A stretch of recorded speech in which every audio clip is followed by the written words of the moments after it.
Welcome to the Kentucky History Channel, where we strive to bring you all the Kentucky history content you want and you deserve. Kentucky is a part of all of us, and we plan on covering all the history we can, from Pike County to Fulton County, from Louisville to Harlan. Here on our YouTube channel, you can find many videos dedicated to different events, people, governors, and places in Kentucky. There's something for everybody.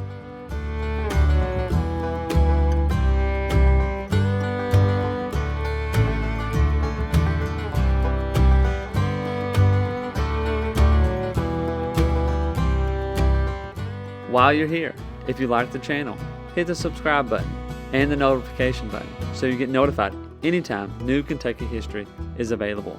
And if you want to support the channel, we have a Patreon page as well, or patreon.com/kyhistorypod. You've probably heard about Daniel Boone, but what about the rest of the frontiersmen who came to Kentucky and settled? That's what we want to bring to the Kentucky History Channel. The stories of the untold, the stories of those forgotten. One thing to expect on our channel is great Kentucky content. Some stories that you've never heard of. The Night Riders, who began in western Kentucky. Bloody Monday, the riots in Louisville.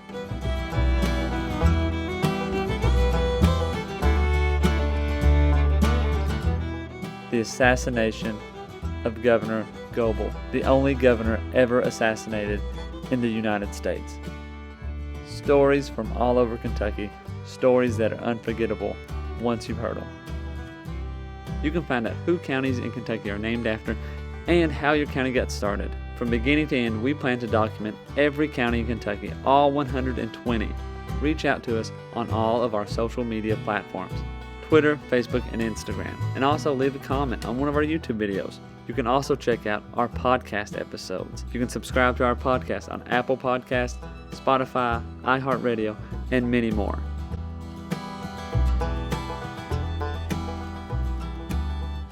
Welcome back to the Kentucky History Podcast. I'm your host, Jameson Cable, and I'm joined once again with David Kirkpatrick.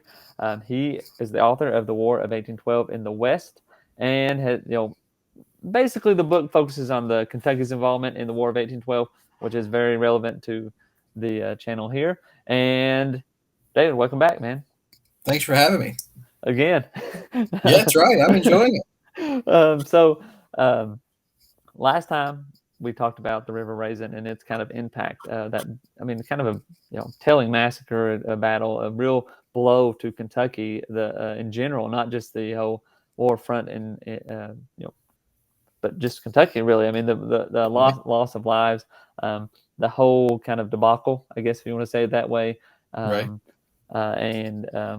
That's kind of where we left off.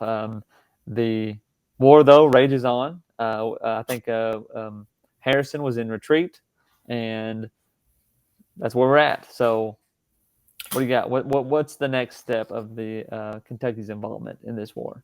Well, like you say, at this point, Harrison realizes he can't relieve the troops that are at the River Raisin, so he's kind of returning to where he was. Proctor, who is the colonel, later to be general of the British force, who has taken the Kentucky militia prisoners. They are marching into what is today Ontario with their prisoners. So they've got to decide on what is going to happen next. The massacre happens, word reaches Kentucky, but they don't have a lot of time to mourn. The British have the initiative. They're moving southward, and Harrison realizes kind of where the next target's going to be. He had decided early on that, we talked about it in our first interview, this is a wide expanse of trees and rivers and that sort of thing. And, an army of a few hundred, you're lost in this sea of green and vegetation. So the way to win the war is to build a chain of forts that you can safely stay in, that you can convey goods through. And Harrison decides about halfway up, he's going to build the mother of all forts. So he builds Fort Meigs, which encompasses around 10 acres. I mean, it is a massive fort. They've got something like 75 cannons. And, it's going to be the supply hub. If you show up and something is broken with your gun, there's going to be gunsmiths. There's going to be blacksmiths. There's going to be stables. I mean, it's going to be the supply hub for the Old Northwest, so Ohio and Indiana. And so if the British are going to aim at anything, they're going to aim at this, because if they can take it, it's definitely going to harm America's chances of projecting their forces northward into Detroit and into Canada. How so this fort though, they built this fort? It had not existed before the War of 1812 started. Harrison realizes the strategic importance, and he has it built. Mm-hmm. Wow, that's cool. That's really cool. How long do you think? How long did it take them? Oh, that's a good question. It not terribly long, because if you think, like I said, they're encompassing 10 acres, Mm-hmm. and it's not there when the war starts in June of 1812, and it's Man. finished in So the whole fort is 10 acres. Yeah, I mean it Wow. encompasses a lot of ground. Wow, that is big. That is really big. It's massive. Which I'm thinking, of course, I'm thinking of Fort Boonesboro or Fort Logan or Fort Harrodsburg, and those are not. That is not even close to 10 acres. Right. Wow, that's big. That's real big. Yeah. Yeah, and for good reason. He's planning to make that an international highway. Man, he's going to be having troops flow through there, so he had big plans for it. Where exactly was it located, as far as currently, or where we're at now? It was in northern Ohio, near the modern city of Perrysburg. Okay. And so, and you can still go visit the cemeteries there. And again, they've got a replica of the fort there. So, well, that's a replica of a 10-acre fort. That's pretty impressive. Well, again, and I'll throw this out there too. In the last episode, you mentioned the battlefield for River Raisin. So I mean, you could really almost take a War of 1812 tour here if you went to one to the other. Absolutely. That is pretty interesting, and I think that's such a big fort, and to make it so quickly. I mean, they were on it. So so Harrison, I assume, is stationed there, or how does that go from there? Harrison is there, and he's preparing for the British to attack. And sure enough, they're marching southward. And I take that. We were asking when it was built. It was early 1813. It was February of 1813. So that they just got it together. It had been a few months. And he realizes the men under his command are not going to be enough to defend the fort, as the British are moving southward. Again, they've got native allies with them. So he sends word to Kentucky. He writes to Governor Shelby, and he says, we need reinforcements. And so Shelby puts together a contingent of Kentucky militia to march northward again. And they are under probably the neatest name from the War of 1812. They're under General Green Clay. Hey. He was marching northward. And they're coming up on Fort Meigs, and the British beat them to it. It's surrounded. And the problem is there are some fairly steep hills in the distance that are perfect for mounting cannon on. And the last thing you want when you're building a fort is for the enemy to have the ability, to fire down into the fort, because now your walls are of no protection. Yeah. So just not very far away, the British have their cannons set up. They're prepared to fire in. And so Harrison is trying to hold out in any way he can. And that includes building earth mounds inside the fort. So you've got the wooden walls. Now you've got an earth mound for those cannons that are aiming down in at you. And the goal is you've simply got to hold out until the Kentucky militia can arrive. And there are around 1,200, I think, on the march. And they're coming, but they've got some pretty dense forest to get through. Yeah. That now is Isaac Shelby leading this group, or he's still the governor of Franklin? He didn't come with this round. Like I said, he trusted Green Clay with the task, but he's already got the idea in his mind. He's coming. He's going to lead troops. Yeah. No, Green Clay. So just if you don't know, that is who Clay County is named after, and that is Cassius Clay's father, right? And that is Henry Clay's cousin. Yeah. Mm-hmm. Yeah. Okay. There you go. Just very new. Just wanted a connection. Absolutely. Let me ask you this again. So how many British forces were we looking at total? Because I assume, were these the same British forces that came from Frenchtown and that, or is this another group? It is, and I was trying to recall the British numbers on that. These are British regulars, and they are again aided by several hundred native warriors. And the number, I don't recall reading that recently. I should know that, but it's part of the 41st Foot Regiment, and so it's Proctor has a decent contingent with them, but I'll have to double check that. Well, that's okay. And so that would be. I was just thinking of the timeline. So you said they got done about early, or they got done in about February. That's probably weeks after the river raising, because it happened in the late January of 1813. Right. So we got these troops coming up. The Kentucky contingent there with Clay are coming from the south. The British have the fort surrounded. I mean, what a terrible way to start open the fort. You get it built and then you get surrounded. Yeah, absolutely. I guess the timing was right, but right. the circumstance wasn't. Yeah, they had started that construction, not long before, and they'd gotten in there, but they had done a good job because it was withholding, the shot and thing being fired into them. And the Kentucky militia actually get close enough that they're able to get a messenger inside the fort, and so they let Harrison know they're not far away. What does he want them to do? And Harrison sends back orders that, again, of about the 1,200 men. He has two main goals. The first thing is you've got to get men inside the fort to bolster your numbers. But the second goal of equal importance is you've got to neutralize those cannons. They are aimed down on you, and if you can take that out, you have really harmed any weapon the British have, because you're well supplied, you're well stocked. It's going to be hard to get you out of there. And so he orders Clay, divide your force, take about 800 men, and go up and take out those cannons, and everyone else can rush inside the fort. You're going to have to fight your way in. Again, you're surrounded. Wow. But they make the effort, and, again, it starts out wonderfully. Again, Clay and the 400 men are able to get inside the fort. There's absolutely no problems there. But the 800 men who were to take out the cannons were under the command of Colonel William Dudley.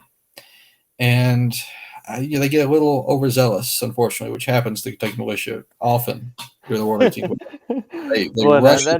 That doesn't sound right. I don't know. Yeah, some Kentuckians getting too wild or too excited. Yeah, they were in the zone. It was 4th and 1. I mean, this is the time to move.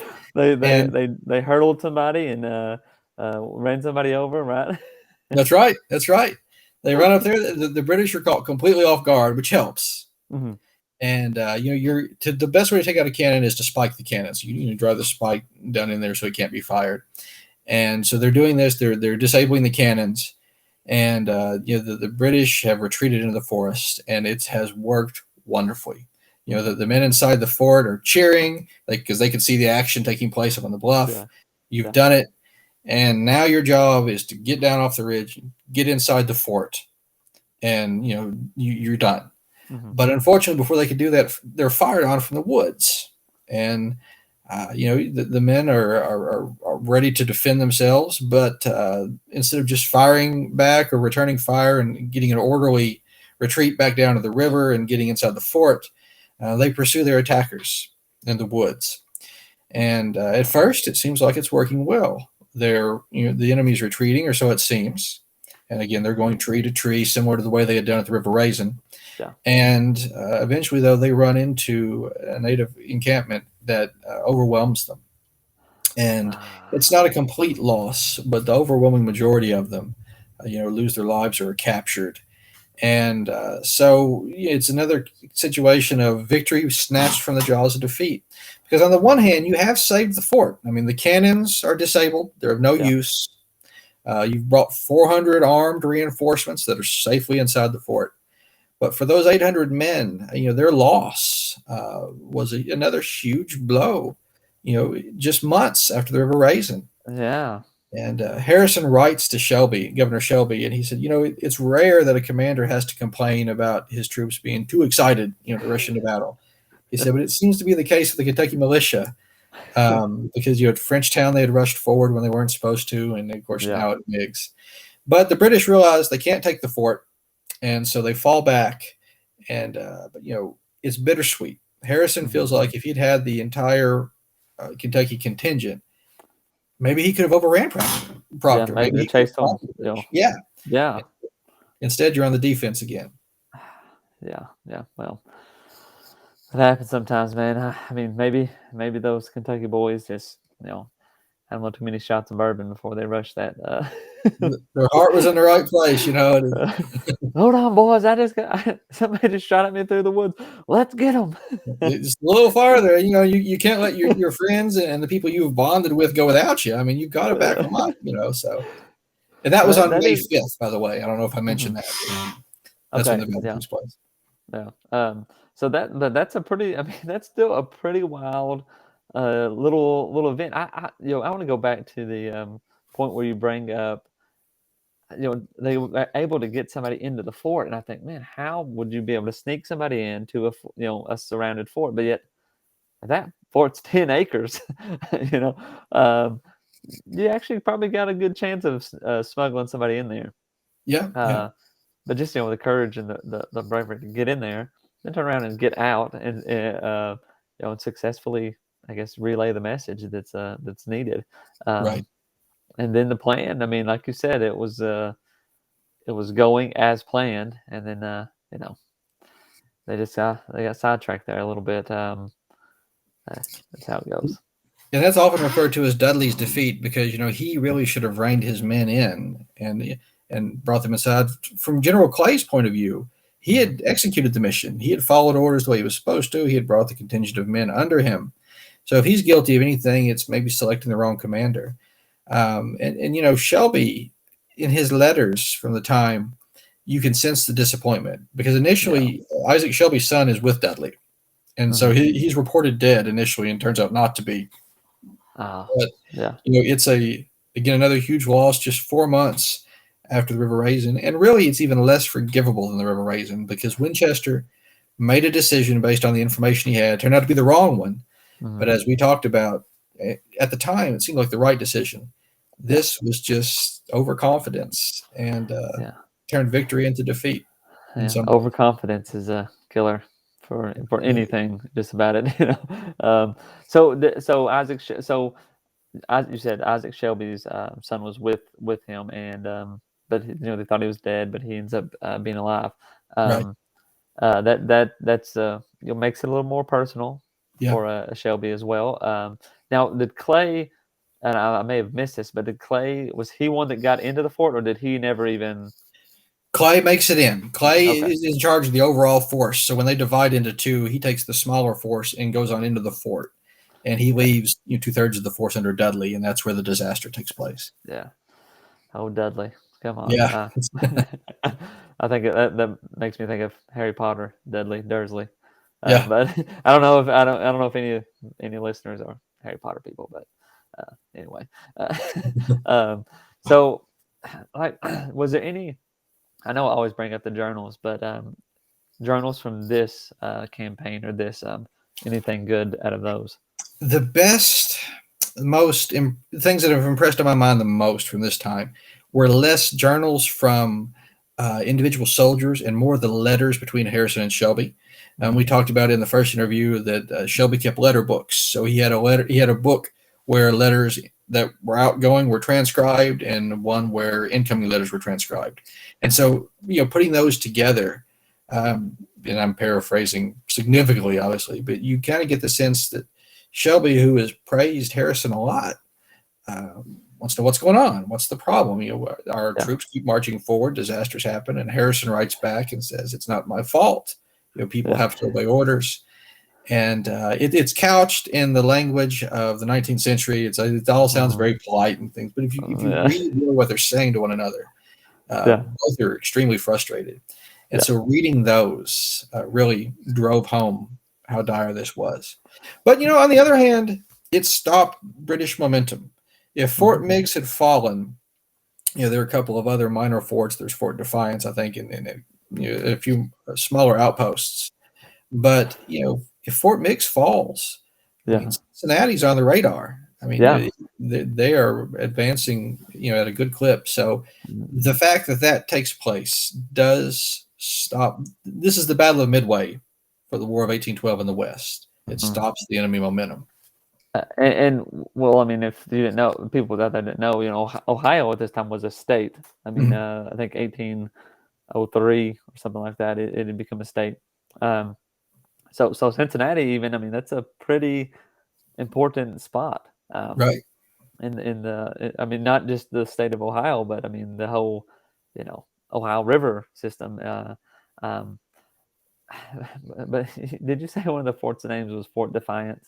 Yes. I just feel like that's a lazy fort name. I mean, Yeah, I mean, something a little more creative. It's like Fort Victory or something. You kick it up a notch. Yeah, I don't know, but anyway, that's a personal thing, I guess. So yeah, they I think it's also so when you read those old letters back and forth, even like with like Henry Clay and all these like it's all fancy and polite, but it's all these undertones of frustration and insults and all this stuff. Absolutely. But it's like nowadays, I guess people are a bit more blunt and insulting directly, I guess. Right. As opposed to back then, they were still insulting each other, but they were doing it politely. And I really don't know, or if you want to say it passive aggressively, I don't really know. I don't really know which one was the better. Yeah, I think today people, if you're a politician, you have to get something that fits a soundbite. Yeah. Twitter only has so many characters. But back then, you got that full sheet of paper. I mean, you might as well make it sting. And that's what they were doing.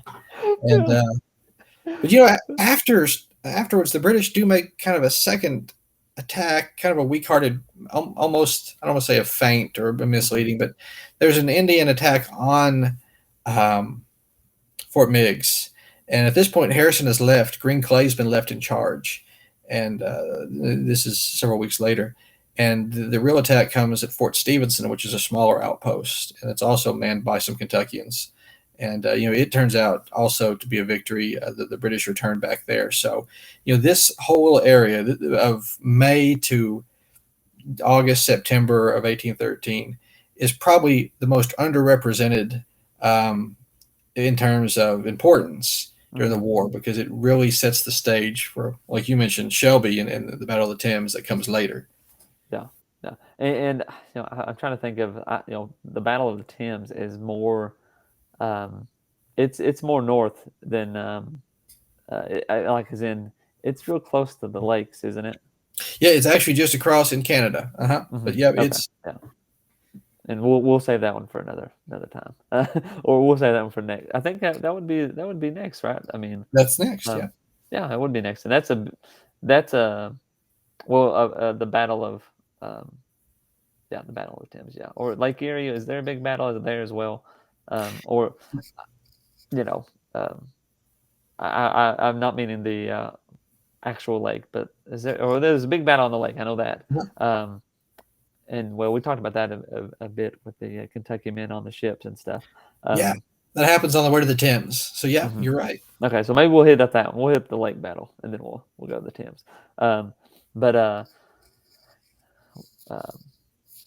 Anything else about this one? It signals also a shift in Kentucky. I think people are truly beginning to get disheartened. You really couldn't say anything negative about the war in Kentucky without getting major pushback. And after these failures at the River Raisin and at Fort Meigs, which was sort of a win, like we said, but that's also a failure. Yeah, it's kind of like a tie, Yeah. There's the people aren't lining up to volunteer like they were. I mean, the D word, draft has been brought up. And Kentucky does end up at some point drafting troops. Because the way it works is the federal government would tell you how many troops it wanted you to have. And of course, in the case of Fort Meigs, Harrison wrote immediately to Shelby because it was an emergency. But Shelby is struggling to not only get troops but supply them. And by the end of the war, Newport, Kentucky had an arsenal there, and I forget what they had, something like 60 guns left in the arsenal, and most of them were broken. I mean, it was Kentucky is used up, Yeah. and so even though the battle is turning at this point, they're starting to get tired. They're tired. Yeah. Yeah. And well, it's one of those things you call it I mean, we could call it a tie, but ties are good when you're about to lose. But when you're winning and you tie, it's not the same. That's And right. that definitely seems like that was the case. They were really close to just having this huge success, and they just got a little sidetracked. How long was the battle, days wise, at the whole siege, and then the battle and so forth? I believe the British lay siege. They get there on May 1st, I Mm-hmm. think, and I'll double check that for next time. And of course, the Kentuckians get there and fight on the 5th. Mm-hmm. So by the time they arrive, Harrison and his men inside the fort have been pounded for several days in a row with these cannons, and to their credit, hung in there. And Yeah. even the British in their writings, they're writing somewhat disappointedly, obviously, but also with some hints of admiration at what the Americans were able to go through, because they've got almost nothing that can fire back at the elevations and that sort of thing. So the British are firing with impunity. Yeah. Yeah. No gun or rifle is making any dents. They're just basically, I mean, firing on at will, and there's nothing And, nobody can really do. cannons in the fort, you can only fire up so high, whereas the British are Yeah. firing down on you. So yeah, Yeah. Yeah. Um, pretty. That's a pretty compelling story. I mean, again, I know get back on the journals, but like, those are so telling, and even the Shelby writings and the correspondence back and forth. And I think about that. I mean, so were they corresponding while the siege was going on, or was this like afterwards that they were talking? Or usually after the siege was broken, like I said, I know that Clay is able to get a man inside with word that the troops had arrived, yeah, but Clay, outside of that, I'm not aware of him getting any contact through. So I think you were pretty well sealed off, and like you said, the fact that someone got in at all is pretty much a miracle. yeah, yeah. And then got back out. Yeah, yeah. So there. I mean, you have to almost be exempted from battle, I would think, if you've done that. I mean, you've done your Yeah, duty. It's not the way it worked, but it should have. yeah, yeah, Yeah, these thoughts are afterwards, and you get that bitter remorse because hindsight's 2020. yeah, yeah. And that's without I was thinking that I was like, there's probably wasn't a way for them to get quick transactions there back and forth or communications, because it was surrounded. No, they're not. There's not going to be a moment to say, okay, mail time. Who needs to send a Right. letter out? Anything like that. War is just not that nice, I guess, to say it That's that right. way. um, well, anything else? I I think think that's it. that's about it. All right, well, we'll wrap it up again. Uh, um, well, that's a pretty compelling. I mean, when you think about this, and we mentioned this before, how the War of 1812 is often that forgotten war. Um, between the Civil War and the Revolutionary War, nobody really brings it up as much. For the time, it was kind of like that second independence for the American citizens. Right. Um, or I guess really not second independence. I guess you would say reassurance of independence. Uh, um, but it's forgotten often. And then on top of that, when it is mentioned, the Kentucky part of it is even more forgotten in the stuff that happens in the Western Front of that war. That's And absolutely. kind of reminds me too is the Civil War.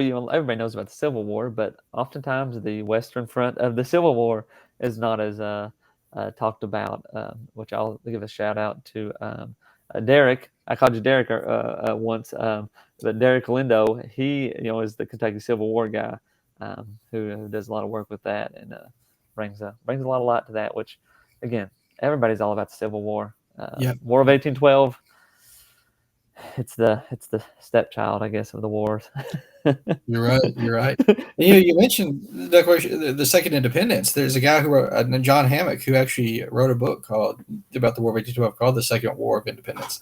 So yeah, you're right. That's how they viewed it. and especially if you're a Kentuckian, because Kentucky had its own battle flag, which is neat. It had the United States had 15 stars on it at the time on the flag. That 15th star was Kentucky.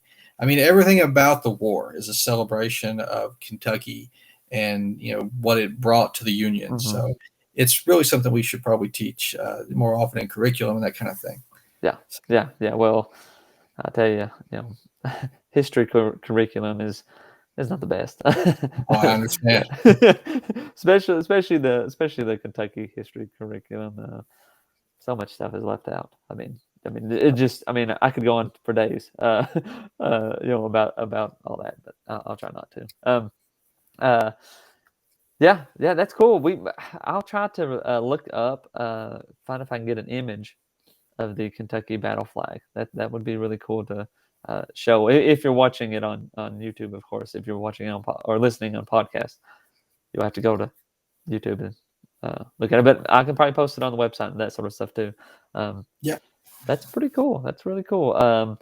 Well, that wraps it up. Unless you got anything else to talk about as far as the Battle of Fort Meigs or the Siege of Fort Meigs, which is or it's both.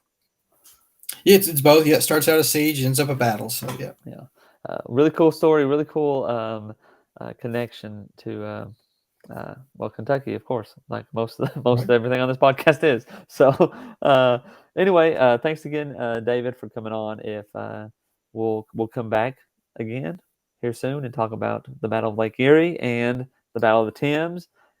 Eventually, we'll get to the Battle of New Orleans, and I guess that's it. That wraps us up. That wraps it up. So thank you for joining us. I guess we could call this a series, a War of 1812 series, if you want to call it like that. But definitely bringing some light to some good old Kentucky history. Anything else? That's it. I appreciate the opportunity. All right. Well, thanks for coming on again, and thanks for listening. And we'll see you next time.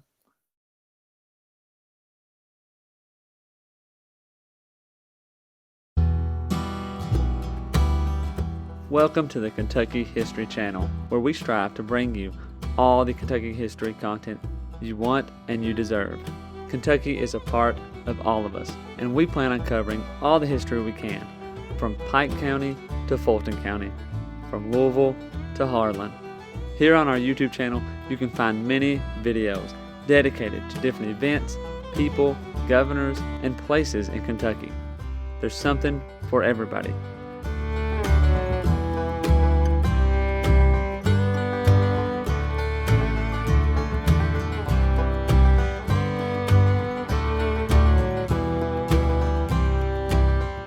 While you're here, if you like the channel, hit the subscribe button and the notification button so you get notified anytime new Kentucky history is available.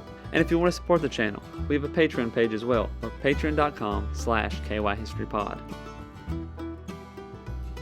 You've probably heard about Daniel Boone, but what about the rest of the frontiersmen who came to Kentucky and settled? That's what we want to bring to the Kentucky History Channel. The stories of the untold, the stories of those forgotten. One thing to expect on our channel is great Kentucky content. Some stories that you've never heard of. The Night Riders, who began in western Kentucky. Bloody Monday, the riots in Louisville.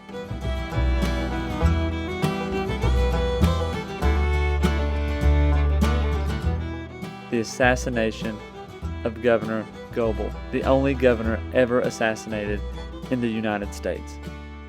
Stories from all over Kentucky, stories that are unforgettable once you've heard them. You can find out who counties in Kentucky are named after and how your county got started. From beginning to end, we plan to document every county in Kentucky, all 120. Reach out to us on all of our social media platforms.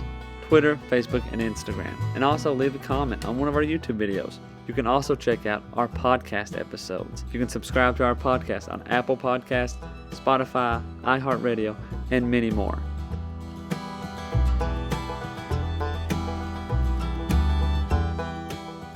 We're always seeking to find more Kentucky history so we can bring it to you. the viewers, the listeners, we want all the stories and all the events from Kentucky's great history to be told and shared everywhere.